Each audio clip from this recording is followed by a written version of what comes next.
कि ये रिश्ता तोड़ने का और हाथ खींचने का काम कर रहे हैं। लेकिन और 2018 का जो विधानसभा चुनाव हुआ था, 4 सीटों पर हम रनर थे। दीपेंद्र हुड्डा ने कहा कि यहाँ अखिलेश यादव को कोई जानने वाला नहीं है, तो कांग्रेस पार्टी का यहाँ क्या आधार है, आप बता दीजिए। इससे न सरकार बननी है न बिगड़नी है, लेकिन यह लिटमस टेस्ट माना जाएगा।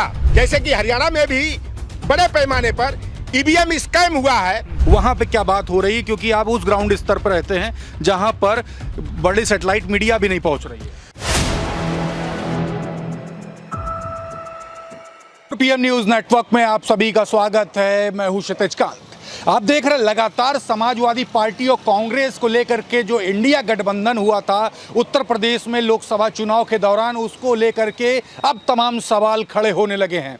आपने ये भी देखा कि बीते समय प्रदेश अध्यक्ष कांग्रेस के अजय राय ने 5 सीटों की डिमांड की थी कि 5 सीटों पर उपचुनाव में अपने प्रत्याशी उतारना चाहते हैं, लेकिन बीते 24 घंटों में एक जबरदस्त हलचल देखने को मिलती है जब लिस्ट जारी होती है समाजवादी पार्टी सुप्रीमो अखिलेश यादव द्वारा, जिसमें 6 प्रत्याशियों का ऐलान खुद से कर दिया है उन्होंने। अब बची हैं 4 सीटें और उसके बाद आप देख रहे हैं लगातार सोशल मीडिया पर कांग्रेस पार्टी के प्रदेश अध्यक्ष अजय राय को ट्रोल भी किया जा रहा है। हमारे साथ यहाँ पे समाजवादी पार्टी के 2 दिग्गज चेहरे हैं जिनको आपने देखा होगा काफी वायरल रहते हैं। एक तरफ लोटन राम निषाद, दूसरी तरफ दारा सिंह। और आपने देखा कि काफ़ी बार जब भी चुनाव हुआ है काफ़ी जगह पर जाकर के स्टार प्रचारक के तौर पे या ग्राउंड स्तर पर जाकर के पब्लिक के बीच में हमेशा रहते हैं। और अखिलेश यादव के साथ में भी आपने देखा होगा तमाम फोटोज भी वायरल है दोनों की। आपका स्वागत है लोटन जी हमारे चैनल पे। धन्यवाद फॉर पीएम को, और क्षितिज जी आपको भी बहुत बहुत धन्यवाद। और आपको भी दारा सिंह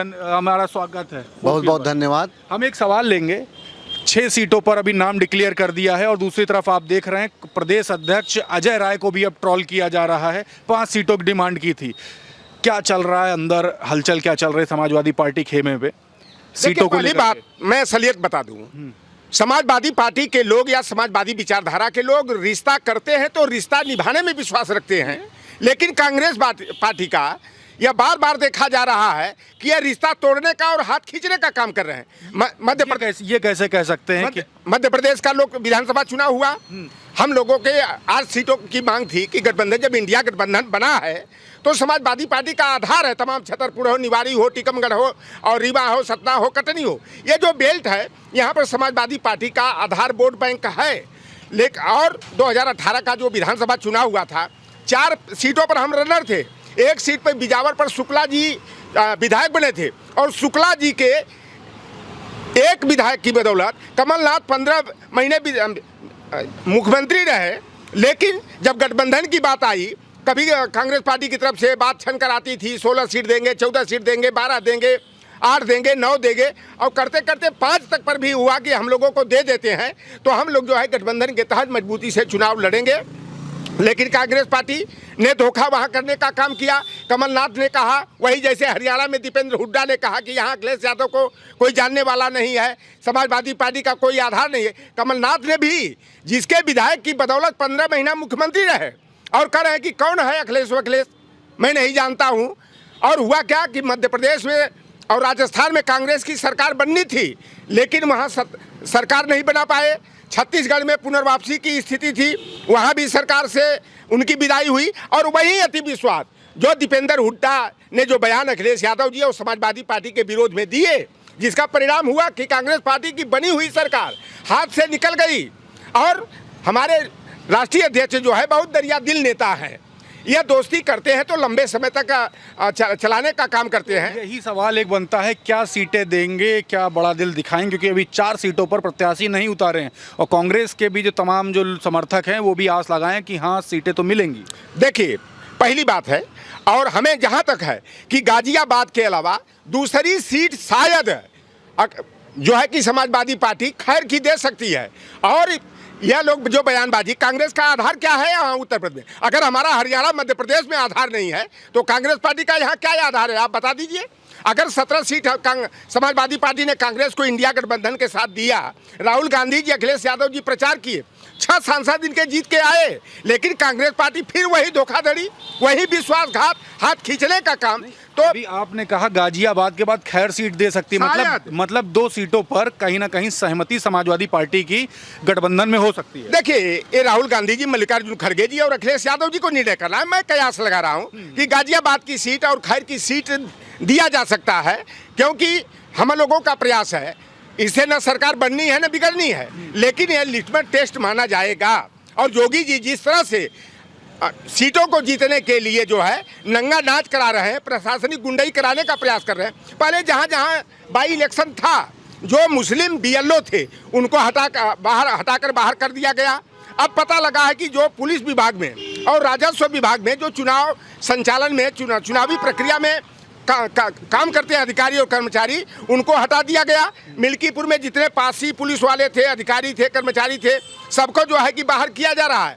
और योगी जी जो है कि हर हफ्ता दौड़ दौड़ कर लग रहा है कि महाभारत का युद्ध होने वाला है मिल्कीपुर में, क्योंकि वहां पर जो अयोध्या की बदौलत सीट हारने के बाद तो पूरे करते थे, भारतीय जनता पार्टी वहां धूल चाट गई, चारों खाने चित हो गई। अंतर्राष्ट्रीय स्तर पर जो है भारतीय जनता पार्टी की थूथू हुई, क्योंकि धर्म की दुकान उनकी अयोध्या चलती थी और वहीं से जो है कि धर्म के नाम पर राजनीतिकरण करते थे। तो एन केन प्रकारेण योगी जी चुनाव जीतने का प्रयास करेंगे। जैसे कि हरियाणा में भी बड़े पैमाने पर ईवीएम स्कैम हुआ है, मतगणना में हेरफेर हुआ है, और ऐसी ही प्रक्रिया यहाँ अपनाना चाहेंगे। लेकिन समाजवादी पार्टी के लोग जिस तरह लोकसभा चुनाव में बढ़ चढ़ करके मतदान में भाग लिया, अपने वोट की रखवाली किया, ईवीएम की रखवाली किया, और अंत समय तक जो है समाजवादी पार्टी के लोग जो है लाठी डंडा के साथ जैसे भी होगा डट करके, क्योंकि संविधान और लोकतंत्र का यह मुद्दा है, भारतीय जनता पार्टी की गुंडागर्दी से निपटने का मुद्दा है, तो हर स्तर पर हम लोग मुस्तैद होकर के जो है कि काम करेंगे। और समाजवादी पार्टी अपने बूथ को, सेक्टर को मजबूत करने के लिए माननीय अखिलेश यादव जी के निर्देश पर सारे कार्यकर्ता और पदाधिकारी लगे हुए हैं। और हम लोगों को विश्वास है कि 10 सीटों पर जो बाई इलेक्शन होने वाला है, 7-8 सीटों पर जो है कि समाजवादी पार्टी जीतेगी और भारतीय जनता पार्टी को मुंह की खानी पड़ेगी। बिल्कुल। एक सवाल आपसे भी लूंगा, दारा सिंह जी, आप यादव समाज से, आपका नाम पूरा दारा सिंह यादव, आप अपनी फील्ड पे जाते हैं। हरियाणा की बात आपके साथी ने करी, वहाँ पे यादव लैंड की अगर बात की जाए तो मैक्सिमम परसेंटेज वोट भाजपा को पड़े, और यहाँ की बात की जाए तो यहाँ पर भी योगी आदित्यनाथ सूबे के मुख्यमंत्री लगातार बड़ी बैठकें कर रहे हैं और लगातार जा रहे हैं। उनकी जाना और आने की ये प्रक्रिया लगातार जारी है। उपचुनाव को लेकर के सभी की नज़र है। जातीय समीकरण अगर मांगने तो इस बार यादव वोट बैंक की अगर बात करें, या यादव समाज क्या सोच रहा है? देखिए, यादव समाज समाजवादी पार्टी के साथ है, और यादव ही समाज क्यों, समाजवादी पार्टी में सभी का सम्मान है ना। पीडीए में सब लोग आते हैं ना, तो जहाँ पीडीए का नारा चल रहा है तो वहाँ यादव ही नहीं, माननीय श्री अखिलेश यादव जी ने जिस तरह से पीडीए का नारा दिया, उसको माननीय आदरणीय लोटन राम निषाद जी ने गांव-गांव ले जाकर चौपाल के माध्यम से बताया। नहीं, आप भी तो चौपालों में जाते, लोटन जी जाते ही है, वीडियोस वायरल है, आप भी जाते हैं, वहाँ पे क्या बात हो रही है? क्योंकि आप उस ग्राउंड स्तर पर रहते हैं जहाँ पर बड़ी सैटेलाइट मीडिया भी नहीं पहुँच रही है। देखिए, जहाँ सैटेलाइट मीडिया नहीं जा रही वहीं दारा सिंह और आदरणीय लोटन राम निषाद जी साथ जाते हैं। और जिस तरह से समाजवादी पार्टी को आपने देखा होगा कि 37 सीटें मिली, जहां पर भारतीय जनता पार्टी के कई नेताओं ने कहा कि समाप्तवादी पार्टी, तो भारतीय जनता पार्टी खुद समाप्त होने वाली है। और ये उपचुनाव में जैसे कि अभी कयास लगाया जा रहा कि अभी 6 सीटें हमारी आई हैं, 6 और आएंगी, आप बोल रहे हैं, तो ये 10 की 10 सीटें समाजवादी की हैं और इस पे भारतीय जनता पार्टी की दाल नहीं गलेगी। इससे ये आपको अंदाज़ा खुद लगा लीजिए कि उत्तर प्रदेश का मुख्यमंत्री बराबर एक पैर पे दौड़ रहा है। क्यों? क्योंकि उसको अपनी नौकरी बचानी है, क्योंकि दिल्ली वालों ने सीधे फरमान जारी कर दिया है कि अगर आपने 10 सीटें नहीं जीत के आए तो आपको यहाँ से उत्तर प्रदेश से हटा दिया जाएगा। दिल्ली दरबार से फरमान आ चुका है यूपी दरबार में कि मुख्यमंत्री योगी आदित्यनाथ को हटाया जा सकता है, ये कह रहे हैं आप? जी, पूरी तरह से। आप देख लीजिए कि इनका कोई फरमान माना ही नहीं जाता है। कितने आदेश कर दिए इन्होंने, कितने कानून के बारे में बात कर दी है। जब इंस्पेक्टर, होमगार्ड, सिपाही इनका आदेश नहीं मानता है तो ये मुख्यमंत्री किस बात के? ये कठपुतली है, इनको हटाया जाएगा। और भारतीय जनता पार्टी को 27 में उत्तर प्रदेश की जनता पूरी तरह से हटाएगी। यहाँ बात यादव की नहीं होती, यादव एक सामाजिक जो लड़ाई लड़ता है वो लड़ेगा ही। बात यहाँ यह होती है कि जब निषाद समाज का जो अधिकार था आपने उनको क्यों नहीं दिया, जो मल्लाह थे उनका अधिकार क्यों नहीं दिया। आज कोई एक कल मंत्री बोल रहे थे कि हम आपको 12,000 टॉयलेट के देंगे। भैया, 12,000 में किसी की लॉटरिंग बन सकती है? ये जो मंत्री कहते हैं उनके 12,000 में लैट्रिन तैयार हो पाई। एक सवाल और ले लेते हैं। मुस्लिम वोट बैंक की भी बात की जाए तो मुस्लिम वोटर को इस बार साधने का प्रयास भाजपा लगातार कर रही है। पासमानदा समाज की तमाम बड़ी बैठकें लोकसभा चुनाव से पहले होती थी तो ब्रजेश पाठक और केशव प्रसाद मौर्य के ऊपर भी सवाल खड़े हुए। उनकी बैठकों पे गैर मुस्लिम टोपी लगाकर बैठे। चुनाव के बाद एक भी बैठकें नहीं होती है और चुनाव में सिर्फ 1% वोट मिला। अब देखा जा रहा है कि सुभाषपा बड़ी बैठकें करती, महापंचायत भी किया और उसके बाद अभी कल भी एक बड़ी बैठक हुई और वो उस महापंचायत के जरिए साधने का प्रयास कर रही है मुस्लिम वोट बैंक को, जिसमें खुर्शीद आलम, ओम प्रकाश राजभर को भी देखा जाता है। तो क्या देख रहे हैं मुस्लिम वोटर क्या इस बार भाजपा की तरफ इस पैनल के थ्रू जा रहा है? अब सुभाषपा सामने आ रही है। देखिए, पहले मुस्लिम नेता भले ही लाभ के लिए निजी स्वार्थ में भारतीय जनता पार्टी के साथ हो गए या उनके गठबंधन निषाद पार्टी है और सुभाषपा है, चाहे अनुप्रिया पटेल की पार्टी अपना दल एस हो, भले मुस्लिम हो लेकिन वो अपने घर का अपने बीबी का वोट नहीं दिलवा सकते। और मुस्लिम वही वोट देता है जो भारतीय जनता पार्टी को हराने की रेस में दिखाई देता है। और यादव समाज तो बदनाम है। यादव अगर भारतीय जनता पार्टी को दे दे, कांग्रेस को दे दे, तो उत्तर प्रदेश के हालात में तो यादव पर कोई विश्वास नहीं करेगा। अगर देगा भी वोट तब भी कहेंगे ये जब भी दिया होगा साइकिलें पर दिया होगा, समाजवादी पार्टी को दिया होगा। और जहाँ तक केशव प्रसाद मौर्य की बात कर रहे हैं, भारतीय जनता पार्टी में जो है बड़े नेता माने जाते हैं, कभी इनको मुख्यमंत्री के लिए आगे किया गया था, लेकिन अब केशव प्रसाद मौर्य की उनके खुद के समाज में थू हो रही है। 3 घटनाएं मैं बता दूं। केशव प्रसाद मौर्य, नीतीश मौर्य की हत्या हो गई काट करके। अनिल राजभर जो मंत्री हैं, पहले पैर काटा गया, हाथ काटा गया, गला काटा गया, मुंह पर पेट्रोल डाल के जलाया गया और पुलिस मर्डर थ्योरी को जो है सुसाइड थ्योरी में बदल दिया। आप बताओ, किसी आदमी को आत्महत्या करना होगा तो हाथ पैर काटने के बाद, गला काटने के बाद आग लगाएगा। फिर प्रिया मौर्य की जो है सांस्थानिक हत्या हुई है फतेहपुर में। फिर एक लड़का जो है कृतार्थ कुशवाहा, उसके पिता बघेल हैं, माता कुशवाहा है। आप देख लो, हाथरस में निर्मम हत्या की गई, बलि चढ़ा दिया गया। विद्यालय की तरक्की के लिए मार करके दफना दिया गया। अब केशव प्रसाद मौर्य क्या उन परिवारों को ढांढस बंधाने गए क्या? तो अब तो मौर्य समाज कह रहा है कि अगर केशव प्रसाद मौर्य आएंगे तो अब इनका स्वागत माला फूल से नहीं, जूता चप्पल से करेंगे।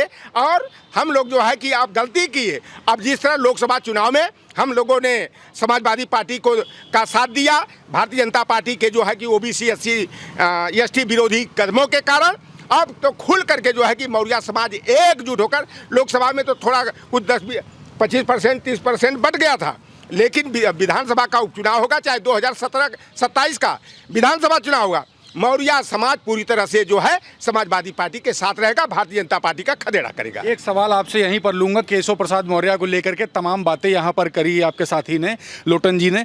हम बात करेंगे केशव प्रसाद मौर्य को लेकर के। सुभाषपा में तमाम सारी चर्चा हो रही थी कि ओम प्रकाश राजभर भविष्य में केशव प्रसाद मौर्य का रिप्लेसमेंट है। अब उप मुख्यमंत्री ओम प्रकाश राजभर होंगे, केशव प्रसाद मौर्य को दरकिनार किया जाएगा। देखिए, पहले बात तो जो डिप्टी सीएम केशव प्रसाद मौर्य हैं उनको सीधे सीधे बंधुआ मजदूर कहिए आप, क्योंकि वो डिप्टी सीएम नहीं है, वो अपने समाज का भला चाहते नहीं हैं। और दूसरा चीज़, ओम प्रकाश राजभर वो सिर्फ अपने बेटा और अपने दोनों बेटों की तक है। उसको जो पैसा देगा उसकी तरफ होगा, वो उसकी तारीफ करेगा, नहीं फिर वो बुराई करने लगेगा। आप देख लीजिए, उसने खुद बयान दिया था कि हम मुख्यमंत्री जी को कटोरा दे देंगे, वहाँ पे भेजेंगे जहाँ पे भीख मांगी जाती। तो ऐसे मुख्यमंत्री बताइए कितना मजबूर है भारतीय जनता पार्टी। जो गाली देता है, जो लतियाता है, उसी को गले लगाते हैं। तो भाजपा कहीं ना कहीं सत्ता जो स्वार्थ के काबिल में जनता को भूल गई है, जनता इनको पूरी तरह से दिखाएगी। और दूसरा चीज़ ये कहेंगे कि तो जो अभी चल रहा है, अभी आप देख लेना, ये मुख्यमंत्री बदले जाएंगे, मुख्यमंत्री बदले जाएंगे कि 2027 के लिए लॉलीपॉप देंगे जनता को। मगर अब जनता समझ चुकी है भैया, 10 साल वो रहे, 7 साल को इनको पूरा हो गया। आज एक भूमाफिया जो है थाने में जाकर चाय पी सकता है, आपकी ज़मीन कब्जा हो जाएगा, आप कागज लिए इधर उधर घूमते रहेंगे, आपका कोई सुनवाई नहीं हो रही। तो भारतीय जनता पार्टी पूरी तरह से उत्तर प्रदेश को नहीं, पूरे देश को बर्बाद कर दिया, खोखला कर दिया। सारे समाज के नेताओं को लॉलीपॉप देकर उनके समाज का ही दुश्मन बना दिया। अभी हम बता रहे हैं कि आज राजभर समाज जो है वो, आप चले जाइए, उनमें अगर आप एक दरोगा नहीं पाएंगे। क्यों नहीं पाएंगे? क्योंकि ओम प्रकाश राजभर उनको सिर्फ ताश के पत्ते और दारू की तरफ भेजा और अपने बेटे को पढ़ाकर मंत्री बनाना चाहा, इसके अलावा कुछ नहीं किया। मैं ऐसे ऐसे गांव में गया हूं जहां रास्ता नहीं है निषाद समाज के लिए, ऐसे ऐसे गांव में गया हूं जहां पर घर नहीं है। अगर आप मई जून के महीने में एक चिंगारी कहीं आग की लग जाए ना, तो आप पूरा गांव भर जाएगा, मगर वहाँ पर वो फायर मशीन भी नहीं हट पाएगी बुझाने वाली आग। ऐसे ऐसे गांव में गया, मैं रोता रहा। एक गांव तो मैंने ऐसा गोरखपुर में देखा जो बीच जंगल के अंदर है। काका जी, आदरणीय काका जी मेरे साथ थे, काका जी भी देखे थे। अगर वहाँ पे जानवर आ जाते हैं तो उस गांव वाले लोग अपने आप को बचा नहीं पाते। और दूसरी चीज़, वहाँ फॉरेस्ट अधिकारी भी उनको प्रताड़ित करता है, परेशान करते हैं। मतलब एक फिल्म जो हम बचपन में फिल्मों में सीने देखे हैं, वो हकीकत है कि अब ओबीसी समाज को, क्योंकि आप लोग लगातार करीब से देखते हैं और जाकर के बड़े मैसेजेस देते हैं, ओबीसी समाज के बड़े मुद्दे क्या हैं? वो 5 मुद्दे जिस पे इस बार वोट करेगा, दोनों से सवाल लूँगा। देखिए, ओबीसी में सबसे पहले बात तो नौकरी को। हाँ, आपने बता रहे हैं उन बच्चों की उम्र निकल गई, किसी को नौकरी ओबीसी में नहीं मिला। दूसरा चीज़ आते हैं सुरक्षा पर। तीसरा आते हैं उन क्या कहते हैं, जो गांव का विकास है, सड़क, नाली, पानी, बिजली, इस पे। तीसरा भ्रष्टाचार। जिस तरह से ओबीसी के जो होते हैं, अगर आपने पुलिस दरोगा को 30,000 20,000 नहीं दिया तो आपकी सुनवाई नहीं होती। और जो पांचवा है, आखिरी है, वो है देश का संविधान। संविधान को लेकर के आप क्या कहेंगे? वो 5 बड़े मुद्दे जिस पे इस बार वोटिंग होगी। देखिए, जो हमारे पीडीए के लिए जो हमारा मुद्दा है संवेदनशील, जातिगत जनगणना, जिसकी जितनी संख्या भारी उसकी उतनी हिस्सेदारी हर स्तर पर होनी चाहिए। कार्यपालिका हो, विधायिका हो, न्यायपालिका हो, आउटसोर्सिंग हो, के क्षेत्र में हो। और तीसरा हमारा है नौकरी और रोजगार। जब हमारा जातिगत जनगणना हो जाएगा तो तमाम ओबीसी, एससी, एसटी की समस्याओं का समाधान उसी से निकल आएगा। और तीसरी चीज़ जो भारतीय जनता पार्टी की सरकार में ओबीसी के क्या वर्तमान में तो कहिए कि गैर ठाकुर जातियों को जो है टारगेट पर लेकर के जो है कि उनको दरकिनार किया जा रहा है, उनके हत्या किए जा रहे हैं, बुलडोजर चलाए जा रहे हैं। अखिलेश यादव जी ने जाति, धर्म, वर्ग, संप्रदाय से ऊपर उठ करके जो शुल्क प्रतिपूर्ति और छात्रवृत्ति की योजना को संचालित किए थे, कन्या विद्याधन को लागू किए थे, और विवाह अनुदान की योजना को लागू किए थे। आज जो अस्पतालों में चले जाइए, ब्रिजेश पाठक जी चिकित्सा मंत्री, स्वास्थ्य और चिकित्सा मंत्री हैं। आज अस्पतालों का हालात तो है कि आप दवाएं जो है फर्जी मिल रही हैं।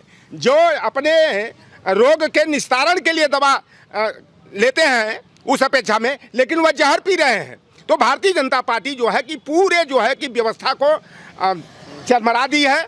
और आप देख लीजिए कि एक भी अभी परसों दिन की बात, चौथा दिन की बात है, बनारस में गए थे मुख्यमंत्री जी। एक तरफ कहते हैं कि अपराधी या तो प्रदेश छोड़ के चले जाएंगे या तो मिट्टी में मिला दिए जाएंगे, और मुख्यमंत्री जी चौथा दिन की बात है बनारस में प्रवास करते हैं और चाय पीने किसके यहाँ जाते हैं? बहुत बड़ा हमारे पूर्वांचल का माफिया है और माफिया के घर पर जाते हैं। माफिया इनके यहाँ नहीं, ये माफिया के घर पर चल करके जाते हैं। तो ये मुख्यमंत्री जी खुल करके जो है कि जातिवाद को, ठाकुरवाद को बढ़ावा देने का काम कर रहे हैं। मिश्रा जी का इनकाउंटर हो सकता है, दुबे जी का इनकाउंटर हो सकता है, शुक्ला जी का इनकाउंटर हो सकता है, लेकिन आप बता दीजिए, ये तो केवल अगर मंगेश यादव वाला मुद्दा हम लोग नहीं उठाए होते तो जो है कि अनुज प्रताप सिंह का केवल एक घबराहट में, क्योंकि स्पेशल ठाकुर फोर्स और सरेआम ठोको फोर्स जो बन गई थी, उसी का परिणाम था कि अनुज प्रताप सिंह, जिस पर मामूली 2 मुकदमे थे, उसको अहमदाबाद से उठाया जाता है और ला करके ठोक दिया जाता है। तो यह केवल जो है जो लांछन इन पर लग रहा था एसटीएफ के ऊपर, डीके शाही के नेतृत्व में जो मंगेश का इनकाउंटर हुआ था, फेक इनकाउंटर हुआ था। मैंने देखा सुल्तानपुर में एक ब्राह्मण समाज के तिवारी थे, उनके ऊपर 32 मुकदमे थे, ऐसे झूठे मूठे लगा दिए गए थे। और ठाकुर बिरादरी के एक अपराधी के ऊपर 48 मुकदमे थे, एक साथ दोनों थे। तिवारी जी को फुल इनकाउंटर कर दिया गया और ठाकुर जी के पैर में गोली मार के, यानी हाफ इनकाउंटर करके गिरफ्तार किया गया। तो योगी आदित्यनाथ एक तरफ संत और महात्मा अपने कहते हैं, लेकिन यह जातिवाद का नंगा नाच करने का काम कर रहे हैं। और वर्तमान में जो है गैर ठाकुर जातियां पूरी तरह से असुरक्षित हैं और भारतीय जनता पार्टी से निजात चाहती हैं। तो आप देख रहे थे, हमारी बात हो रही थी लोटन राम निषाद जी से और साथ ही साथ दारा सिंह यादव जी से। ग्राउंड स्तर पर आपने तमाम जगह देखा होगा, अखिलेश यादव का जो मैसेज होता है पहुंचाने काम करते हैं और गांव से रिलेटेड ही मैक्सिमम बातें की है। वो गरीब लोगों के बीच में जाते हैं और तमाम सारी बातें हमारे बीच में रखी, जिन मुद्दों पर इस बार 10 विधानसभा सीटों पर उपचुनाव होने वाला है, उनके तमाम मुद्दे थे, क्लियर कर दिया। और सबसे बड़ी बात यह की है कि गाजियाबाद के साथ खैर सीट को लेकर के भी विचार किया जा सकता है, यानी 2 सीटों पर। तो गठबंधन को लेकर के जो तमाम सवाल खड़े हो रहे हैं उस पर कहीं ना कहीं कुछ क्लैरिफिकेशन सामने आया है। अंदर क्या कुछ चल रहा है उस पर चर्चा हुई।